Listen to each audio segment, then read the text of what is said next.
ಜಲಾಶಯದಿಂದ ಧಾರವಾಡಕ್ಕೆ ನೀರು ಒಯ್ಯುವ ಯೋಜನೆಗೆ ಸಚಿವ ಸತೀಶ್ ಜಾರಕಿಹೊಳಿ ವಿರೋಧಿಸಿದ್ದಾರೆ. ಧಾರವಾಡಕ್ಕೆ ಐಎಡಿಬಿಯಿಂದ 300 ಕೋಟಿ ವೆಚ್ಚದಲ್ಲಿ ಕಾಮಗಾರಿ ನಡೀತಾ ಇತ್ತು. ಬೆಳಗಾವಿ ಜಿಲ್ಲಾಡಳಿತದ ಅನುಮತಿ ಪಡೆಯದೆ ಶಂಕುಸ್ಥಾಪನೆ ನೆರವೇರಿಸದೆ ಧಾರವಾಡಕ್ಕೆ ಐಎಡಿಬಿ ಅಧಿಕಾರಿಗಳು ಕಾಮಗಾರಿ ಆರಂಭಿಸಿದ್ರು. ಈ ಕಾಮಗಾರಿಯನ್ನು ನಿಲ್ಲಿಸುವಂತೆ ಬೆಳಗಾವಿ ಡಿಸಿ ಮೊಹಮ್ಮದ್ ರೋಷನ್ಗೆ ಸಚಿವ ಸತೀಶ್ ಜಾರಕಿಹೊಳಿ, ಶಾಸಕ ಆಸಿಫ್ ಸೇಠ್ ಒತ್ತಾಯಿಸಿದ್ದಾರೆ. ಈ ಕಾಮಗಾರಿ ನಡೆದ್ರೆ ಬೇಸಿಗೆಯಲ್ಲಿ ಬೆಳಗಾವಿ ಜನತೆಗೆ ಕುಡಿಯುವ ನೀರಿನ ಅಭಾವ ಸೃಷ್ಟಿಯಾಗುತ್ತೆ. ಹೀಗಿದ್ರೂ ಜಿಲ್ಲೆಯ ನಾಯಕರಿಗೆ ತಿಳಿಸದೆ ಧಾರವಾಡ ಕೈಗಾರಿಕಾ ಪ್ರದೇಶಕ್ಕೆ ನೀರು ಒಯ್ಯಲಾಗ್ತಿದೆ. ಈ ಯೋಜನೆ ಜಾರಿಗೆ ನಮ್ಮ ವಿರೋಧವಿದೆ. ತಕ್ಷಣ ಯೋಜನೆಯನ್ನ ನಿಲ್ಲಿಸುವಂತೆ ಸಚಿವ ಸತೀಶ್ ಜಾರಕಿಹೊಳಿ ಒತ್ತಾಯಿಸಿದ್ದಾರೆ. ಚಾಮರಾಜನಗರದಲ್ಲಿ ಮತ್ತೊಂದು ಚಿರತೆ ಸೆರೆಯಾಗಿದೆ. ಗುಂಡ್ಲುಪೇಟೆ ತಾಲೂಕಿನ ಪಡಗೂರು ಗ್ರಾಮದಲ್ಲಿ ಜನರ ನಿದ್ದೆಗೆಡಿಸಿದ್ದ ಚಿರತೆ ಸೆರೆ ಹಿಡಿಯಲಾಗಿದೆ. ಚಿರತೆ ಸೆರೆಗಾಗಿ ರೈತರ ಜಮೀನಿನಲ್ಲಿ ಬೋನು ಇರಿಸಲಾಗಿತ್ತು. ಅರಣ್ಯಾಧಿಕಾರಿಗಳು ಇಟ್ಟಿದ್ದ ಬೋನಿಗೆ ಕೊನೆಗೂ ಚಿರತೆ ಸೆರೆ ಬಿದ್ದಿದೆ. ಪಡಗೂರು ಪರಮಾಪುರ ಭಾಗದಲ್ಲಿ ಚಿರತೆ ಹಾವಳಿ ಹೆಚ್ಚಾಗಿತ್ತು. ಜಾನುವಾರು ಮೇಕೆಗಳ ಮೇಲೆ ಚಿರತೆ ದಾಳಿ ಮಾಡ್ತಾ ಇತ್ತು.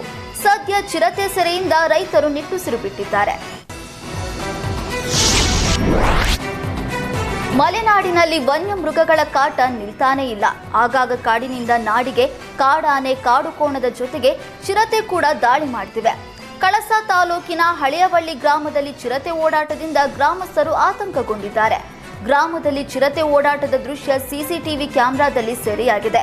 ಹುಳುವಳ್ಳಿ ಗ್ರಾಮದ ಶೈಲೇಶ್ ಎಂಬುವರ ಮನೆ ಸಿಸಿ ಕ್ಯಾಮೆರಾದಲ್ಲಿ ಚಿರತೆಯ ಚಲನಾವಲನದ ದೃಶ್ಯ ಸೆರೆಯಾಗಿದೆ. ವಿಷಯ ತಿಳಿದು ಸ್ಥಳಕ್ಕೆ ಅರಣ್ಯಾಧಿಕಾರಿಗಳು ದೌಡಾಯಿಸಿ ಕಾರ್ಯಾಚರಣೆ ಆರಂಭಿಸಿದ್ದಾರೆ. ಜನರು ಎಚ್ಚರಿಕೆಯಿಂದ ಇರುವಂತೆ ಸಂದೇಶ ನೀಡಿದ್ದಾರೆ. ಕೊಡಗು ಜಿಲ್ಲೆಯ ಪೊನ್ನಂಪೇಟೆ ತಾಲೂಕಿನ ತಿತಿಮತಿಯ ಕಲ್ಲಳ್ಳ ಗ್ರಾಮದಲ್ಲಿ ಹುಲಿ ಪ್ರತ್ಯಕ್ಷವಾಗಿದ್ದು ಜನರನ್ನ ಬೆಚ್ಚಿ ಬೀಳಿಸಿದೆ. ತಿತಿಮತಿಯ ಕಲ್ಲಳ್ಳ ರಸ್ತೆಯಲ್ಲಿ ಹುಲಿ ಓಡಾಡ್ತಾ ಇರುವುದು ಕಂಡು ಬಂದಿದೆ. ಬೆಳ್ಳಂಬೆಳಗ್ಗೆ ರಾಜಗಾಂಭೀರ್ಯ ಹೆಜ್ಜೆ ಹಾಕ್ತಾ ಇದ್ದ ಹುಲಿಯನ್ನ ವಾಹನ ಸವಾರರು ತಮ್ಮ ಮೊಬೈಲ್ನಲ್ಲಿ ಸೆರೆ ಹಿಡಿದಿದ್ದಾರೆ.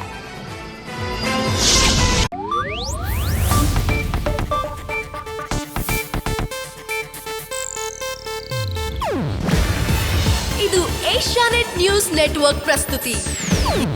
ನೀವು ನೋಡ್ತಿದ್ದೀರಾ ಏಷ್ಯಾನೆಟ್ ಸುವರ್ಣ ನ್ಯೂಸ್.